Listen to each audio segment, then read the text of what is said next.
Hello everyone, Eric Watson here, freelance writer, player of games, writer of words, recorder of videos, and tabletop role-playing aficionado. Welcome to the DM Roundtable for July 2019. This is a chance for patrons and I to get together and discuss topics in tabletop RPGs. By sharing our ideas, thoughts, and experiences, we can all become better DMs. The DM Roundtable discussions are open to all patrons at every level of patreon.com/RogueWatson. You don't even have to be an active participant. You can jump in here and lurk to your heart's content, and we are glad to have you. Shout out to my platinum patrons, Andrew, Brian, Richard, Joe, Will, Tiny Dancer, Charles, Crazy Pat, and Nick. And gold patrons, RPG Papercrafts, Charming Grenade, Pretty Boy and Yuma, Marcos David, Vicente Gilberto, Sean, aka Cert2B, Adam, Dead Lizard Lounge, Auction, Sam. Thank you all very much for your support. This month's topic was a three-way tie, but since we have one patron here who is going to discuss it with me, we're going to go with the topic that they have voted for, which is player character death. This is a pretty major, important topic to discuss. Joining me for this month's DM Roundtable, Tiny. Hello, Tiny. Hello.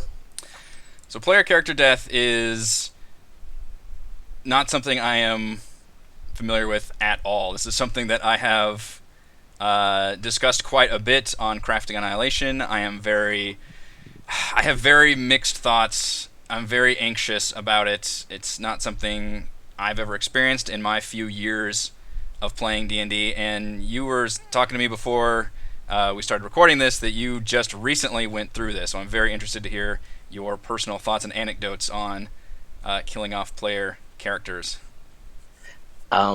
Yeah, well, first of all, I just want to say to all your listeners, I'm really nervous because, it's Eric Watson, and I've probably watched more hours of Eric Watson and his group playing D&D than I have of like any other show. So it's fangirling a little bit right now, but Thank you. player character death. I felt like I should give it a try this week. So I killed a couple of my players' characters. Just because? Just because I knew it was going to be a topic of conversation. I felt like I needed to contribute. So, it's not a lot of fun, to be honest. But I've had different versions of player character death, I would say. I DM a game on Friday nights, overlapping your time, except for like 1 hour, so I get to catch the last tail end of your show. But all right, so I've had different versions of player character death. One is I had one of my players create a character who I knew was going to be evil, but I didn't realize how evil he was going to be. And I realized that this is not working out for the rest of the players. And all of them were like really uncomfortable because they couldn't really roleplay their characters the way that they felt like they should without being like that guy who kills another player's character, Yeah, this is almost going to be another topic too. I just don't even like the concept of evil characters. Like, I don't even think that should have been an alignment, like an allowable alignment. And really, I think it's not even allowed in Adventurers League, right? I don't think you can play an evil character. It's probably not, and that's my fault as a DM, like up front, like what I would allow and wouldn't allow. Yeah. But the reason it's relevant, and I wasn't going to go into evil characters, but the reason it's relevant is how I handled it. Because I was debating, do I just kill his character, or do I have a conversation with him about his character? And that's the route I went with. I had a conversation with him saying, hey, I need to write off your character. Like, this is going to happen. It wasn't an option for him. And I explained to him why. And and he was cool with it. Well, he was kind of cool with it. He actually left my group, but that's the opposite of cool with it, but okay. Well, we're still like very much in touch, so we're good friends. He was more of he needed a break from D&D. So you literally had like a come to Jesus meeting where you were like, look, this isn't working out, and I need to just wipe them. Yeah, okay. I did. So, but the thought process was there. Do I kill his character? And I will say that experience compared to my current experience of actually killing off a character that I needed to get rid of worked out better. So that was like an example of what to do, I would say, in hindsight. That was a premeditated character death. It was premeditated. I worked with the player on it. It wasn't like, as a DM, I had an agenda Right. in killing off his character. And I think that when you do that, no matter how discreet you try to be about it, like I was this past time, uh, somebody still gets upset or takes it personally. It's just a messy situation. So this situation, this time around, uh, I've all right. When that player left, I had a new player come in, and I'm like, man, I'm not doing homebrew characters anymore. So he created up a standard character, but I already had another homebrew character in the game. This is where I kind of screw up as DM. You live and learn, right? So he was telling me like this one guy who had a homebrew character was like overpowered, and I completely agreed. Um, and and I didn't have like another come to Jesus meeting with this character who had the OP homebrew. Instead, I just told the player who complained that if he dies, it's 100% his fault. Um, Jokingly, of As course. a warning. It was funny because when the guy's character did die, he commented in chat, "That is 100% not my fault." But inside joke. But anyways, so yeah, I do have some takeaways from it.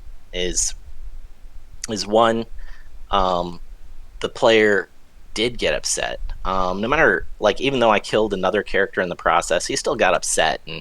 And here's the takeaways from it: is one, I think every player who's really immersed in their character wants their character's death to mean something and to be kind of important, or I don't know, just kind of hyped up a little bit. And when I saw characters dying, what I did as a DM is I kind of like, I kind of like hardened myself. I would say I was like, I was upset about it. That all right, one guy's bard died.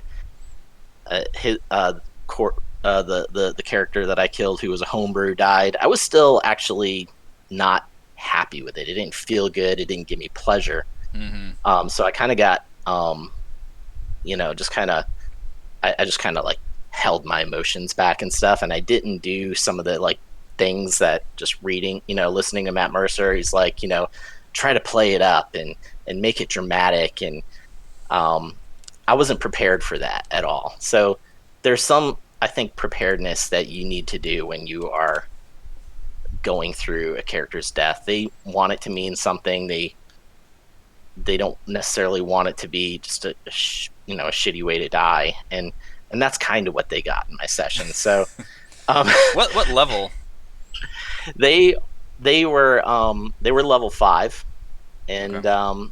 I threw them up against a couple assassin vines, which are in TOA, and those things are the player character killers right there. Gotta watch out for those assassin vines. Marcos, yes. Welcome. Glad you could join us. Hey, man. I made it. I told her, do this, say yes, nod, smile, and okay, you got it.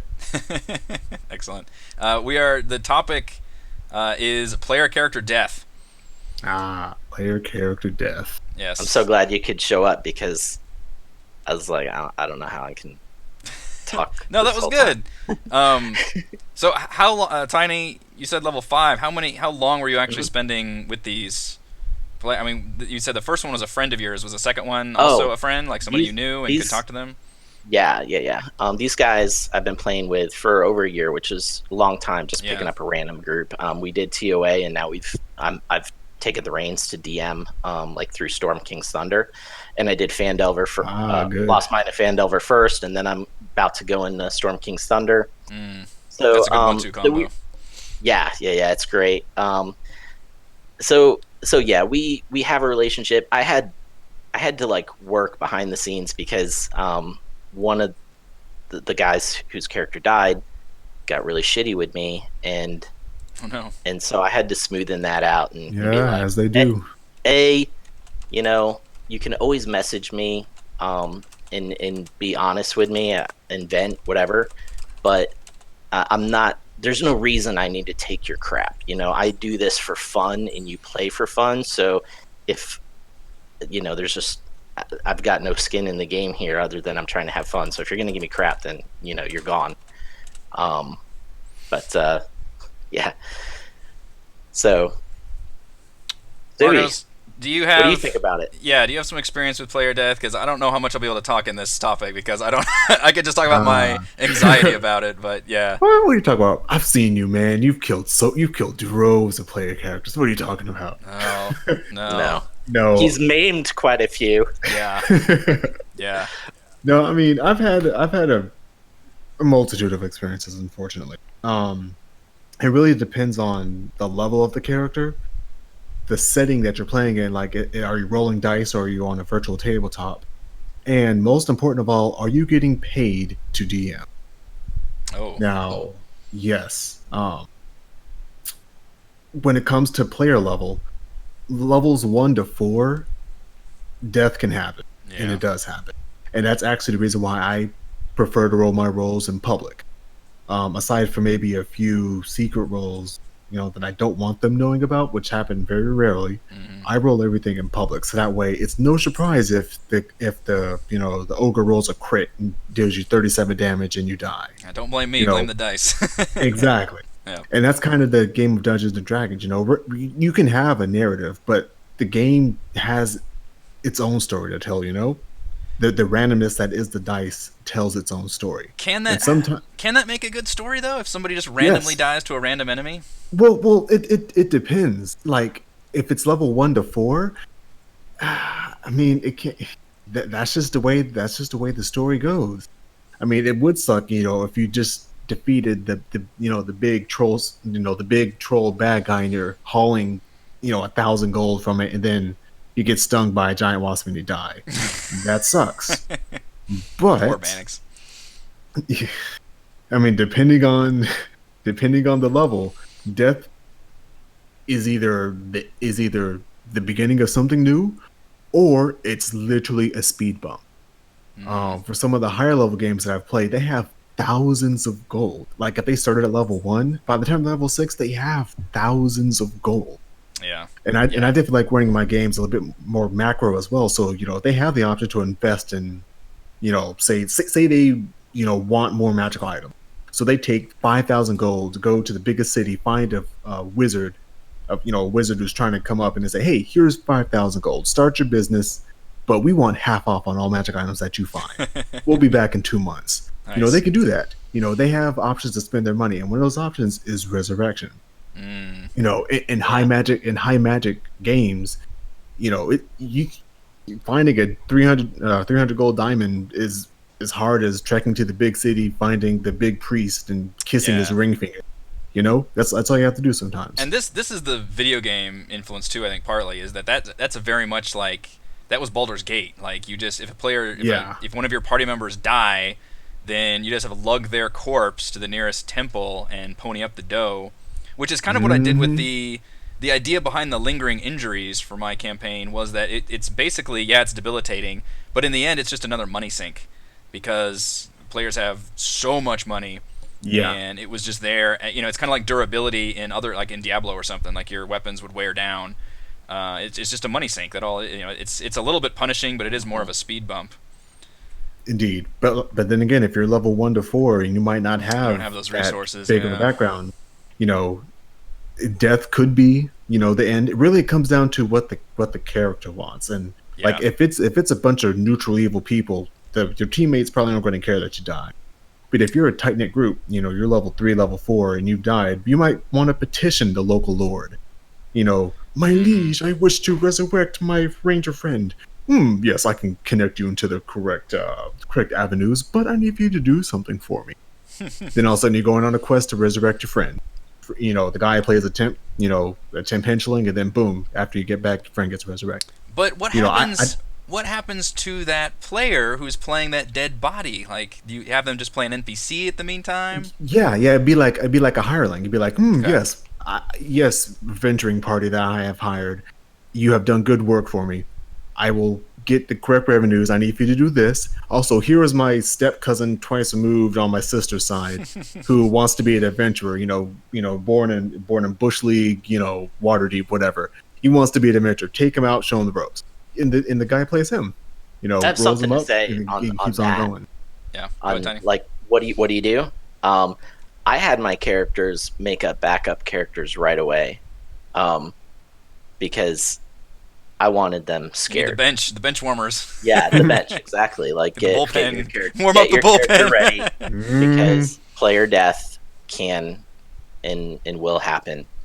And I felt like it needed it to happen, just so they felt fear Well, in a way. as a follow up to that, when they make those characters, and then if they literally have to start a new character, do you then level them up to the level of the other players, or do you make them start at level 1? How does that work?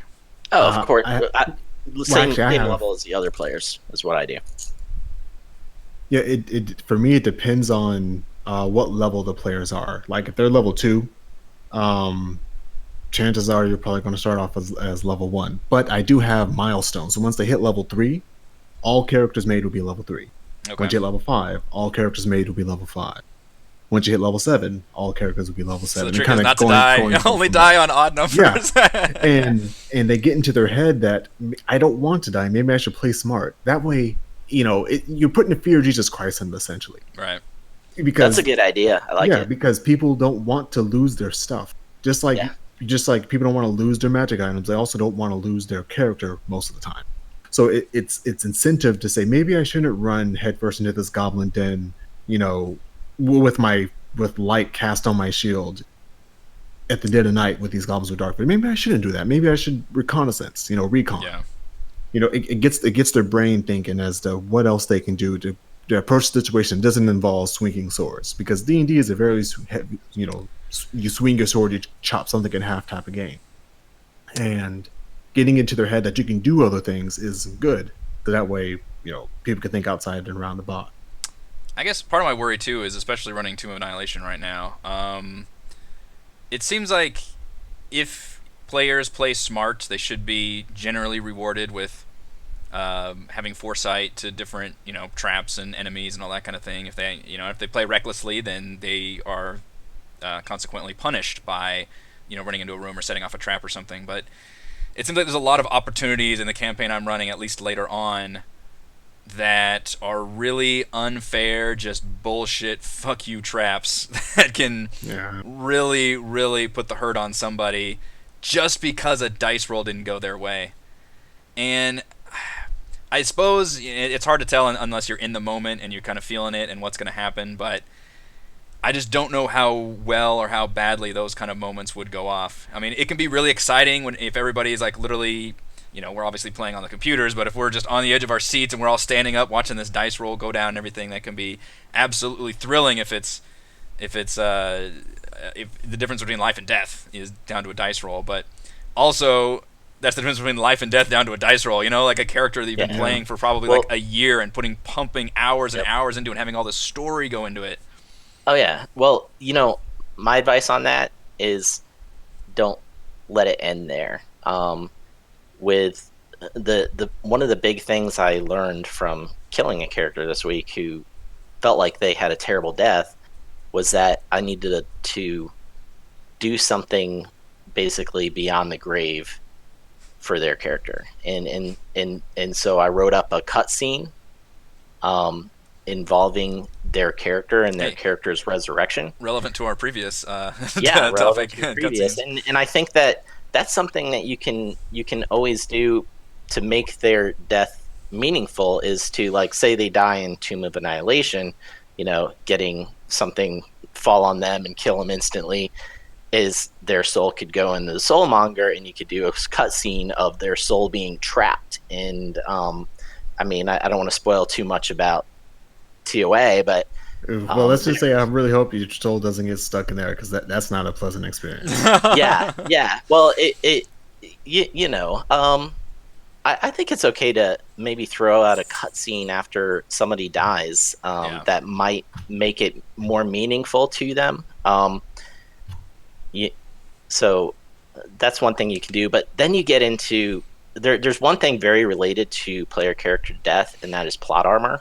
Mm-hmm. Because if you, as a DM, don't want your character to die because you feel like that'll either be a big inconvenience to you or derail your campaign, then I actually think that's a problem. I mean, Yeah. maybe it's not. It's kind of the DM's perspective, but I feel like that takes away from the fear of death. I mean, you are invested in your character and you don't want him to die, but I don't know. I feel like death has to be possible. But Yeah, I'm definitely one who doesn't believe in plot armor. Like you can make a story for your character, for your players to play from beginning to end, and the first sentence that they play that you wanted, they walk into a dungeon. Suddenly, the first sentence is actually they chop the head off of the Lord's son. You don't know how you got there, but you're there, and everything else is just ruined. So you can make plans, but if you're not ready for things to go catastrophically wrong, Yeah. you gotta expect that sometimes. Part of the interesting quirk with Tomb of Annihilation specifically is that resurrection is off the table because of the parameters of that campaign, which makes it even more anxiety-inducing for me, because literally I've written it in where if somebody dies, you cannot resurrect them. Like, in fact, their body is going to rise up as a zombie because their soul is getting sucked into the soulmonger. Other than this location they're in now, and I won't go into it too much in case they watch this in the next 2 weeks, but it creates an interesting challenge, because if somebody dies, they're basically really dead. Like, yeah, you could have somebody get trapped in the soulmonger and show a cutscene there, but in terms of resurrection, like, they would have the resources and means to do it, but A, they don't really have a town they can just hop, skip, and jump over to, and B, that person's soul is gonzo. So it's a tricky thing to do, and because I've got all this campaign stuff, which thankfully all of their personal quests should be wrapped up by the time before they actually get to the final area. I'll try and stay vague, I guess. So at least before things get really hairy, I think they will have completed their personal quests, which will help my mind a little bit. What I'm really worried about is if somebody dying while still leaving story stuff on the table. That just feels... And, my favorite...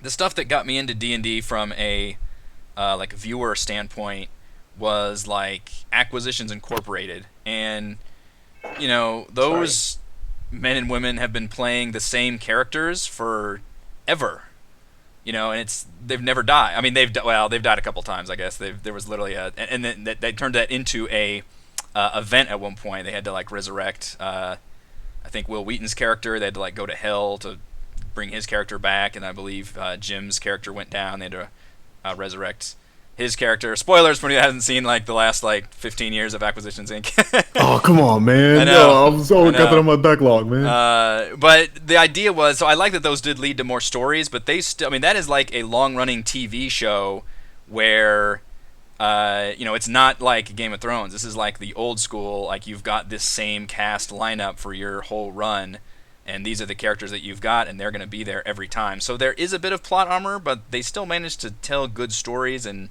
have good shows. And I think my problem is I'm coming from that kind of a standpoint, and now I'm interacting more with other DMs saying, no, you got to do death. So now I think I'm somewhere in the middle of this now. I mean, I don't think you have to. No, yeah. If there's a DM saying you got to do death, No, I mean, that's them. That's them. Yeah, you definitely. can do death, but you can do it in interesting ways. Have you guys already talked about revenants and things like that? We still haven't really had a meaningful death conversation until I think when we first left the city. We kind of joked around with sorry, it. I mean you and Tiny. Have you talked about revenants? No. Not really. Oh, okay. In terms of turning the players into undead, straight up. Yeah, because the whole point of Tomb of Annihilation falls apart if you actually think about how the gods would react to freaking Acererak going to their bubble of influence and cutting off their flow of soul. Yeah. I actually played I actually ran a game where, what if the death curse was never fixed? 100 years in the future, everybody's dead. Oh. People come to the plane, realize, oh shit, stuff is fucked up here, let's try to fix it. But the reason why is because in the narrative of TOA, the gods aren't there. But the gods are there. but for some reason they can't interact, even though that their power is derived from their priests and priesthood and people praying to them, which would become more as this stuff gets bad. Yeah, It would be really easy to say, just to add it in to the narrative that, hey, this character died, but I forget the name of the god who controls revenants, but that god sees, because he or she is looking for a way to increase their influence, in the celestial court of Faerun. They're like, hey, this is a powerful adventurer who just perished. Not everybody's running around level 5.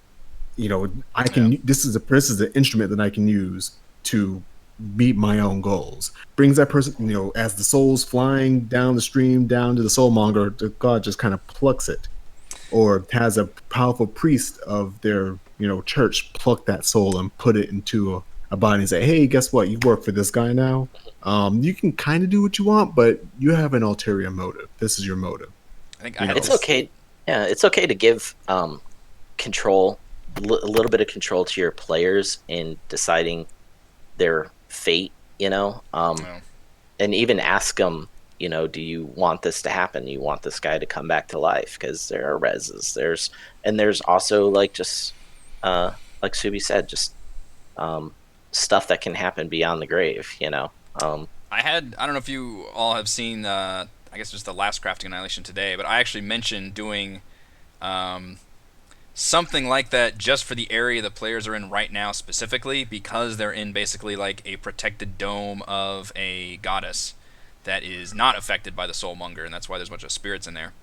So I was going to have it be where if anybody did manage to die in there, then they would be visited by that goddess, and it would basically be a in-character and out-of-character moment where I'll be like, hey, do you basically want to be divinely resurrected, but also you're now like an agent of this kind of evil god, which that's, I think, an example of where death could create a new avenue to a different kind of story, and that could hopefully make things even more interesting, and maybe task that character with some kind of debilitating something, to where it's not just hey, you've been given a new body because you die. I don't want to be like a reward, because they did die. But I think that could be a good excuse to change their character into something else. Because I think that was, and again, I'm citing other things. Yeah, I think sure. Dice Camera Action did something similar with one of their characters. I think one of their characters died, and her soul got like put into a golem body or something. Like, there's a way where you can keep using that same character because it's, the character for this campaign and the show. But I think Grindaboo did. I think they did that for Grindaboo one of the seasons too, didn't they? For Dice Camera Action. Oh, if you're gonna start talking Dice Camera Action, you need to talk to my wife, because I don't know that show at all. Oh, okay. She's a diehard. Yeah, I don't. Yeah. But yeah, I think that was just an example I remember of her talking about. So that I like that idea where you can still die, but your character's story may not be over because it's Dungeons and Dragons, and there's people coming back to life left and right, and that can happen. But it does get tricky with Tomb of Annihilation, I feel like. And I am very worried just because the nature of the latter section is literally a just death trap dungeon. And I guess I need to do like another, almost like a follow-up session 0, when they like enter this place and be like, look, this is serious in here. Y'all need to be aware that death is on the table. It can happen, and in all likelihood it will happen. And at least once they make it to that point, hopefully their actual personal stories will have concluded, and it's just a matter of how to get there. In terms of rolling up all new characters, Marco, Tiny talked about this. Do you have any experience with people just rolling well, you said use the milestone, I guess, system with adding new characters in there, and you just kind of roll them in with the storyline? Oh, yeah. Go for it. Oh, sorry. I didn't mean to interrupt. I wasn't sure if he was asking me or sorry, asking me. Marcos, yeah, that's what I was going for first. Because you mentioned you'd use the milestone, where if somebody was like level 5, then they could come back at level 5, or if they were 4, they'd come back at 3 or something. Do they get to get any kind of the magic loot or the notoriety or anything, or does they just start a whole new character and they're basically just fine with playing a new character? Yeah, for the most part. Like I said, I usually always try to have some type of hook where it's like, hey, your friend just died. Well, to the party, it's like, hey, your friend just died. You have these avenues that might be able to bring him back. Would that be something that your characters would do? I do like to do that so that way all the pressure isn't on me, because people can see the DM is like, oh, well, you made the decision for me. I think I told you last time about the guy who just kind of throws his hands up, leans back, crosses his arms, and gets salty. Yeah. There's always somebody like that. Don't be that guy. Yeah. So the more choices that you give your party, your players, the more that they feel like they're in control. Yeah. So even though, if there's a whole group of level 5 or level 4s and one of them dies and the party doesn't want to go through the, problem of resurrecting this guy, I have no problem with that person rolling up a level 3 character, but then the party, say scavenging all the whatever gold and armor that the other guy had, and then saying, oh, wait, hey, we got a new party member. Here, take this. It smells like dead body, but don't worry about it. Smells like dead body. Most adventure stuff. Has somebody died in the middle of a dungeon to where you knew it would be several sessions though before they would be able to realistically rejoin, or do you just have somebody around the corner and be like, oh, hey, here's this new adventurer that can join you immediately just because? No, I've never done that with the dungeon. If they're in the dungeon, it's almost like as soon as they enter the entrance, it's like, there's no saving beyond this point. Like the autosave is back at the entrance. Kind of like that. So if somebody dies in the dungeon, their options are to keep going forward, and possibly all die themselves because the dungeons are crafted for a full party, or you back out, find some more help, go back in. That's typically what I've seen done on YouTube. Yeah, I usually try not to go for, oh, you stumbled across a cell block that has an adventure in it, and you release him, and he magically has rations and all this. No, I was picturing the Left 4 Dead closet where somebody, you find the person just banging on a door, let me out, I've been in here for. No, the way I do dungeons are there's no saving in a dungeon. You can't save, back out, come back in at that same point. It's that's the dungeon. If somebody dies, you can try push them forward. Yeah. And hope that you win. And if that's the case, I would talk to the person and say, hey, let's make a new character for you. But unfortunately, the party has decided to go forward. Unless you have a good idea or a good reason why this character would be in this dungeon that kind of fits the narrative, we can add him in. Otherwise, more than likely, we would have to wait until your fellow players finish the dungeon, die, or back out. And again, that's why I like giving them the options. So that way, it's not like, well, why didn't you just do this? I'm like, I'm the person letting you guys play. What do you want to do? Yeah. You want to cut off the head of that noble? Okay, you cut the head off the noble. You deal with the consequences. Some people really don't mind their characters dying because they get to create up a new one. And in my this is my epic campaign, first time running one, I knew during the transition between Phandelver and Storm King's Thunder that I was going to give them the option to stick with the character they have or create a new character. And several people in my group decided they just wanted to try out playing a new character, and some people stuck with the character they have. So it's kind of a mixed bag in that regard, but sometimes player death, sometimes the players are really okay with it because they get to try out something new. So that's where talking to them ahead of time is good, because some people would almost prefer it. I could see a few people in your group, Eric, that would be really unhappy with their character dying, and I won't say who. Yeah, and I almost feel like my player characters are almost the opposite, in that a lot of them are a little bummed that we have never gone into higher levels because of the way, this is another topic for using published content, is none of it really goes above 12. I think Out of the Abyss maybe hits 15, and then only just recently Dungeons of the Mad Mage actually finally gets all the way to 20, although it's just kind of a giant dungeon crawl. But so we've never experienced, even though we've never experienced player death, we've also never experienced mid tier 3 and any of tier 4 at the same time. Like we've never actually gotten to the higher echelons because we just kind of, so it's almost like instead of dying, we just complete a campaign and then start a new character. So we've the way we've done it is we always tie these new campaigns in with the new characters.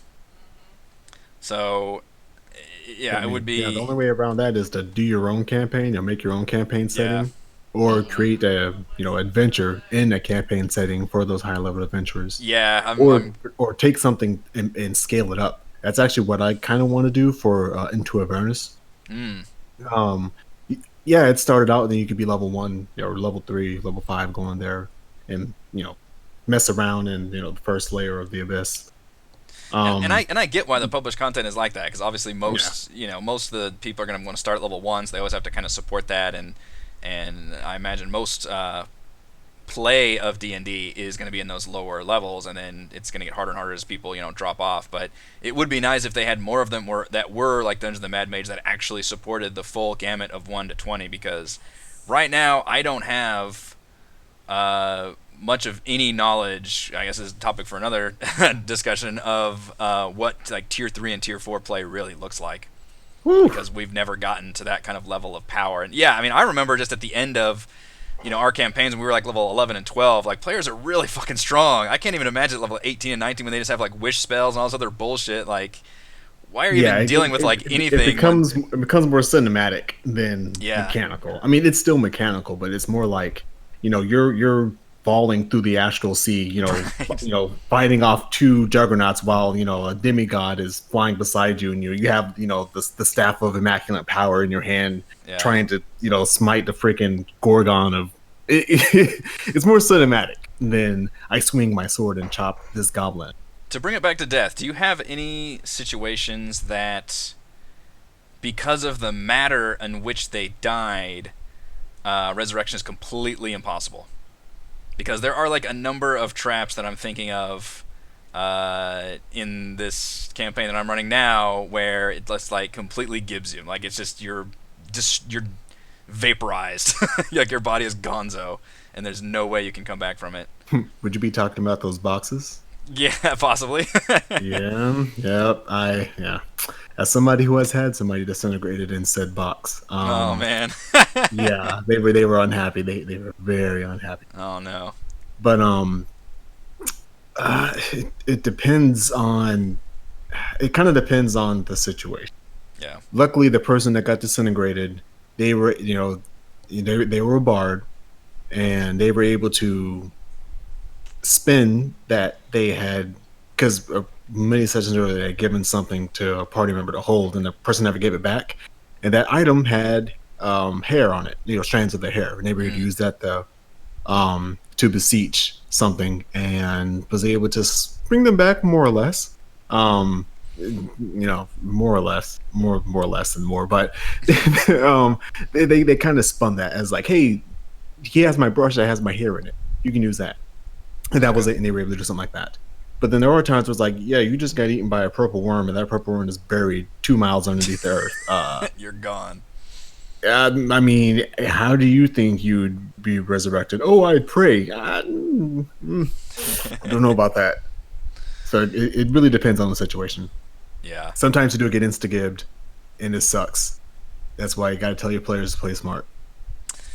Yeah, I think for at the very bare minimum, whenever they get to at least that final dungeon area, I'll need to have like almost a pseudo session 0 and be like, hey, we need to reiterate, like, is everybody okay with death? And you need to play very carefully in this tomb. Like, I cannot put enough warning signs around these things. Yeah, it's literally like the sign, like a text appears above their head. There's no saving beyond this point. Yeah, Let them know. Yep, that's very true. That's very true. I think ultimately I would be okay with it if it was a really good moment for it to happen. If it was a really cool big fight, or that they got to save somebody or do something meaningful. I think everybody in the end, and this is very much how Walking Dead and Game of Thrones and just all those kind of shows that have death in them in terms of the protagonists. You want those deaths to mean something, to be meaningful, to have that heroic sacrifice or go down in a blaze of glory and all those wonderful cliches. Like, Yeah, and that's to a very not die like the mom at the red wedding. yeah, basically. Don't do what I do and be like, going through the turn order. Okay, you died. All right, who's up next on the turn order?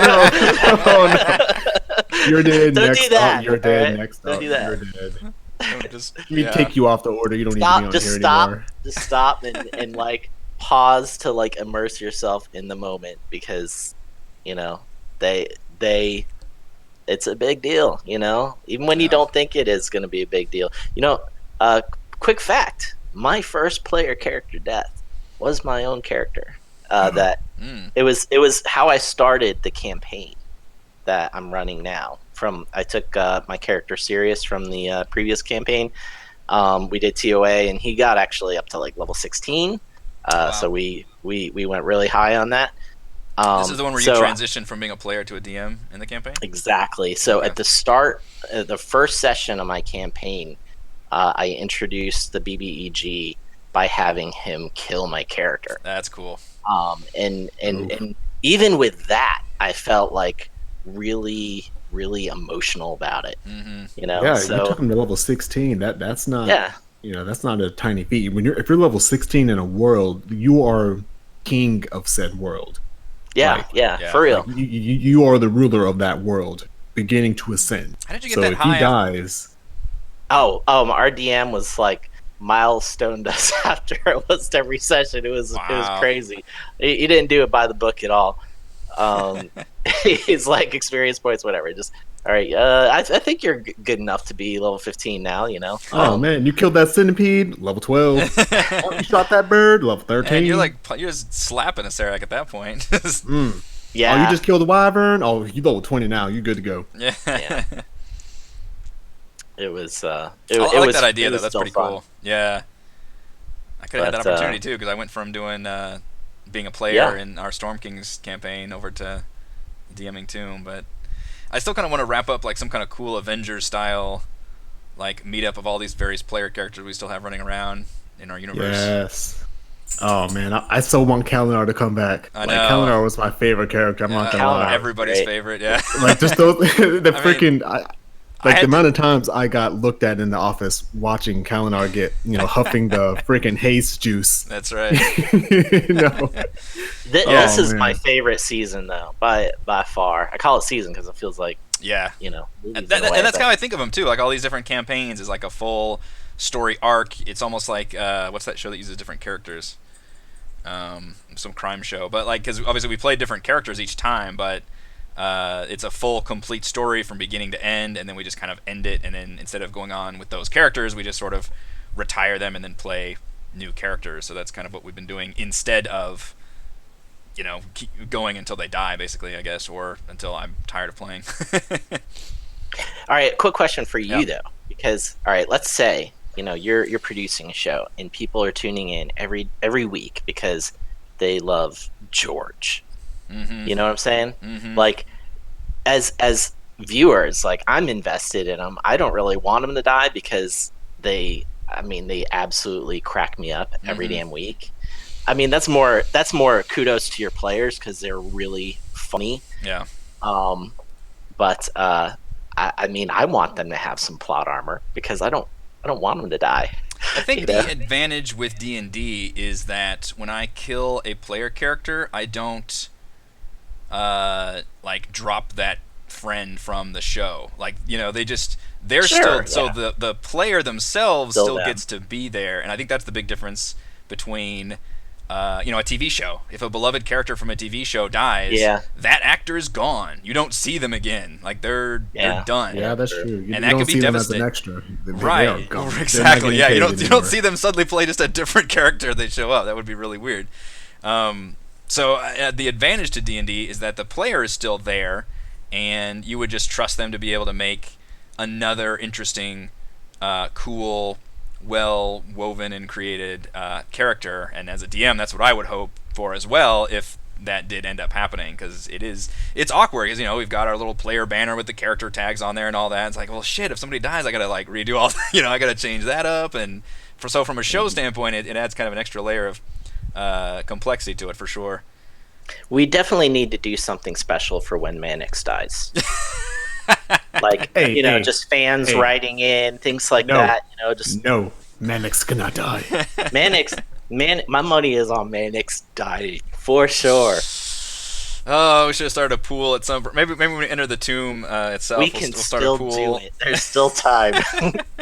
When we get to the tomb, before God. they reach reach the entrance to the tomb, Yeah. like right there, that Yeah. first map. Let's just throw some money down. He's gonna end up like Darth Vader. He's gonna be more like just artificial body parts than Artificial actual parts. human body parts. Yeah, just like Yeah. breathing through a tube, Oh, man. but Mannix still the there. cyborg. Oh my god, I really love them though. They're just so much fun to watch. I mean, all the characters. So Oh, that'd be really cool. Like parts of Vecna, but instead of it being Vecna, it's like some cyborg from like another dimension, and I mean, you cut off your arm, put the arm of the cyborg, you do like a Yeah. cyborg eye, cyborg ear. Oh, that'd be cool. I kind of did that with the eyeball. Like I was like, look, I'm gonna start like giving you some body parts basically if this keeps happening. Because at some point, my lingering injury thing is gonna start biting us in the ass because they really don't have an opportunity to actually heal those very well. They're not gonna have access to. I guess eventually, I don't know if bards get access to like greater restoration or something, but I mean, obviously I can give them a scroll every once in a while to kind of help alleviate that.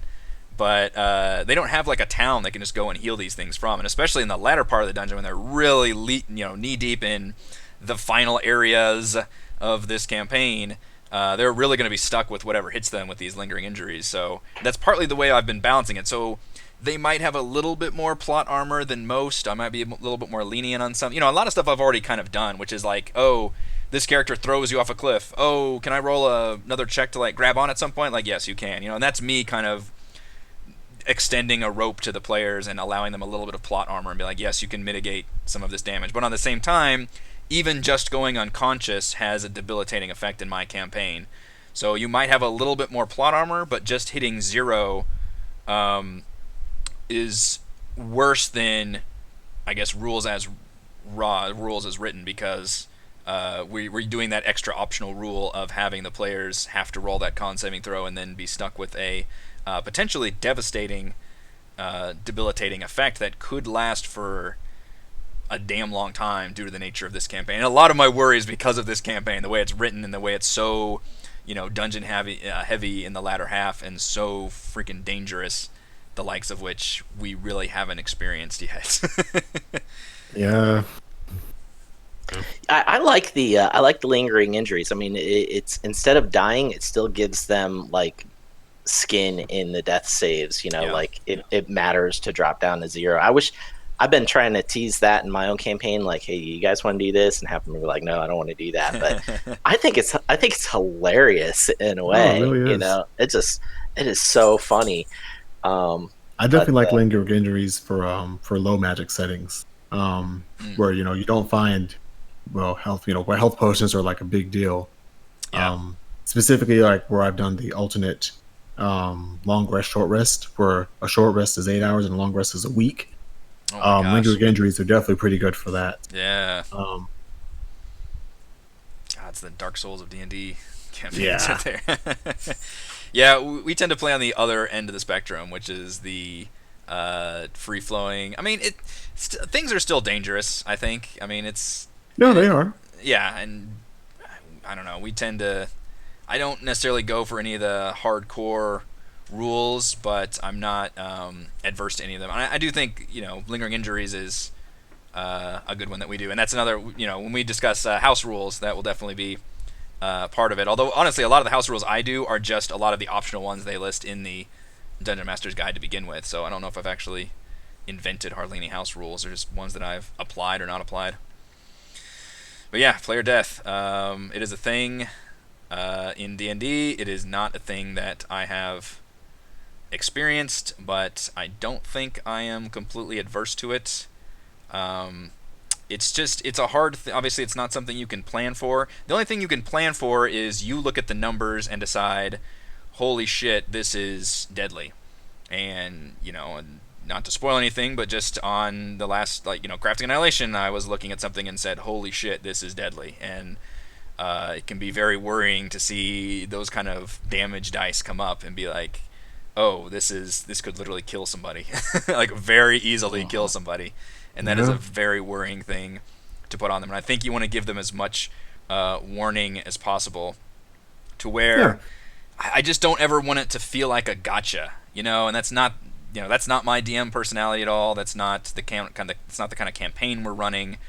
I'm not adverse to player death, but I definitely want it to mean something and be a proper consequence. Almost, best case scenario, the player themselves make that choice. Like, that is the, blaze of glory. That's the I'm holding the door, whatever the metaphor or cultural connection you want to use for that. But I want it to be a really cool, meaningful moment to where everybody remembers, oh, you remember the time that this so-and-so died because of this, and not because, oh, you remember the time that you just couldn't roll the right saving throw to roll out of this trap. That doesn't quite have the same ring to it for me, at least. And I know a lot of DMs will be like, well, that's, that can still be meaningful, but I would really rather, and I'm hoping, and again, it's a hard thing to plan for with player death moments, but I'm hoping that when they do happen, it happens in a very, very big, cool, meaningful way. Yep. Honestly, to kind of close things out, I've avoided that type of death stuff mainly by my descriptions of things. I guess to put it succinctly, the way I describe things depends on the situation. Sometimes I'll be a little lax and I'll let them ask questions about what they see. But if, I have a, freaking diva, with a +4 longsword, in the shield of immaculate, defense, it's like you see this guy and the hackles on the back of your neck raise. Yeah. Your heart starts thudding. Something about this guy is deadly. Yeah. And then they can say, oh, okay, well, because their characters are adventurers, their profession is killing things.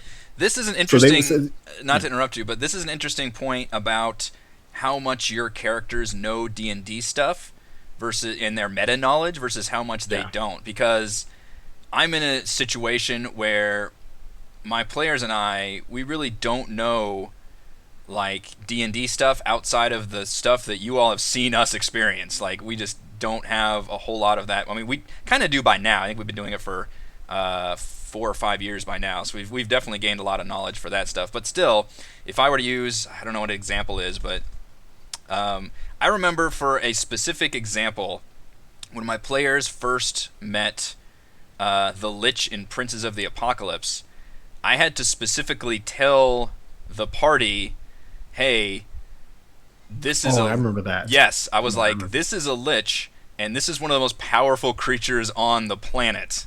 Because I don't think my players would realize, a doddering dude just walking around as a skeleton, they wouldn't think anything of it. Even if they were a spell-casting skeleton, they wouldn't think anything of it. Because they just don't have any of that D&D knowledge of what a Lich is and what their power level is. So I had to be a little out-of-character moment, be like, hey, I think I did have somebody, examine them or do something. But No, I think it was somebody wanted to steal something. Yeah. Or someone was like, I wonder if I can steal this and attack him. And you were like, no. I think it might have been Kethra. Yeah. It was Kethra. I was look, you would probably know that this is an extremely powerful creature and you would not fuck with it. So I get what you're saying about using that, and it helps to do an actual, and that's something I should have done if I were a better DM, is maybe paint the picture as this, you feel the power, emanating off this creature, and immediately you start to sweat and fear go off. Yeah, because that's a thing in Dungeons and Dragons. Yeah. Regular people don't go in front of into a wizard's tower and not feel something. It's something that they're not used to feeling. And in situations where I've made something where it's difficult or there's a possibility of them dying, in addition to saying there is no saving beyond this point, I describe things in a lot better detail. And I honestly not really fudge, but if they were made a perception check and they get a 2 or 3 or 4, I don't just say, oh, never mind. You don't see anything. I tried to spin it. I tried to spin it in a different way that gives them the information that I wanted to give them. Yeah. But gives them more room to interpret how to use that information, as opposed to saying you find a secret door. It's more you feel a subtle breeze blowing from north to south, indicating that there would be a pressure difference that would suggest a secret door. Yeah, it just depends on the situation. All right, we've been going for about an hour now talking about player death. So what are your final thoughts? Tiny, you have any final thoughts on player death? Any recommendations or best practices or anything you would like to close out with? Well, I encourage everybody to try it. No, just Kill if your you're having players. fun. Yeah, right. No, I think if you're having fun, it's okay not to kill your players' characters. I mean, if you're enjoying the game, everybody's having a good time. That's what it's all about. Um, but it's all on depends on your DM style. I want to invoke fear in my players. That's just me personally, Yeah. but that's not necessarily your style, Eric. Yeah. And and so that's why I felt like I needed to actually try it and make it happen. Um, it there's no satisfaction in it. I don't think. It's just Yeah. it's just for the story. It's for them feeling like, okay, this DM is going to put me in situations that I need to be on my game, and that's my style of play as a DM. Yeah. I think it's definitely important to communicate that, regardless of. I think it's okay to be on either end of the player death spectrum or somewhere in the middle, but as long as you communicate that to the players and be like, either like, hey, I am not gonna, mince anything, and these things are very dangerous, and you all need to be careful because death is on the table, or if you're gonna be like, hey, I'm just chilling with my friends, we're just playing for shits and giggles, and probably don't expect too much danger or death involved. If it's more a superhero style campaign, then as long as you communicate that, that's probably the best thing. Marcos, closing thoughts on player death. No, I definitely agree with Tiny. Just communicate with your players. Know what kind of people you're playing with. If you're playing AD&D with a group of Gary Gygaxes, death is going to happen, and they know death is going to happen. Yeah. And just roll with it. You're there to have fun. But if you're playing, My Little Pony, Amazing Adventures with your little sister, maybe don't scar them for life. Yeah. Try not to scar them. Yeah. It just depends on who you're playing with and what they're comfortable with and kind of what the kind of game they want to play. As long as you work with them with that, Yeah. whether or not somebody dies or doesn't die, it's just part of the story. Yep. Awesome. This was an excellent discussion. Thank you so much for joining me, Tiny and Marcos, for this month's DM Roundtable. I am Eric. I hope to see you all again for next month's discussion. Bye. Goodbye. Goodbye. Excellent.